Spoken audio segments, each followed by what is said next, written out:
نواز شریف نے عمران خان سے نہیں بلکہ آصف علی زرداری سے لوٹا ہوا پیسہ واپس دلانے کا وعدہ کیا تھا، یاد ہے نا؟ آئیے آج ذرا ان تینوں کی مبینہ کرپشن کا حجم ماپتے ہیں۔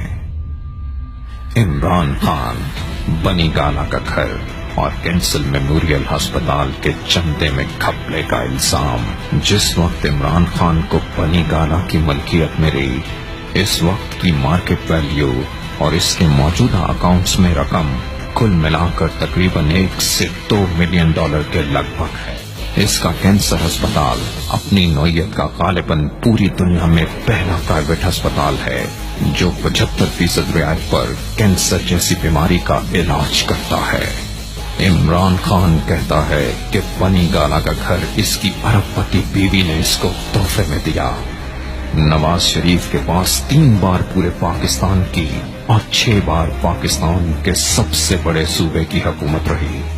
نواز شریف پر کم از کم 22,000 ملین ڈالر کی کرپشن کے الزامات ہیں۔ عمران خان پر جتنی کرپشن کا الزام ہے، اس سے 5 گنا مہنگی نواز شریف کے ہاتھ پر بندھی ہوئی گھڑی ہے جو تقریباً 4.6 ملین ڈالر کی ہے۔ اس کا صرف رائبن میں موجود گھر 25,000 کنال پر محیط ہے۔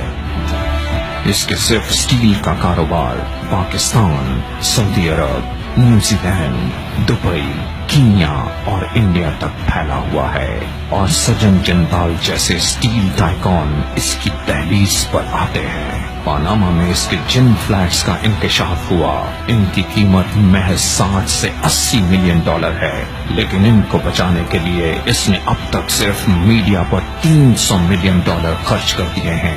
اندازہ کیا جا سکتا ہے کہ جس چوری کے مال کو یہ چھپانا چاہتا ہے وہ کتنا ہوگا۔ آصف زرداری یا بھٹو خاندان پر کم از کم 22,000 سے 25,000 ملین ڈالر کی کرپشن کے الزامات ہیں۔ ان کے صرف ایک فرنٹ مین ڈاکٹر عاصم نے زرداری کے آخری دور حکومت میں 4790 ملین ڈالر یا 479 ارب روپے کی کرپشن کا اعتراف کیا ہے۔ آصف زرداری بھٹو خاندان کی دولت پر قابض ہے۔ یہ خاندان 4 بار پورے پاکستان پر اور شاید 7 بار سندھ پر حکومت کر چکا ہے۔ لندن کا سب سے مہنگا علاقہ سرے کاؤنٹی میں وڈ پارک کا ہے۔ وہاں ہمارے زرداری صاحب کا 2700 کنال پر مشتمل ایک محل نما گھر ہے جس کو سرے محل کہا جاتا ہے۔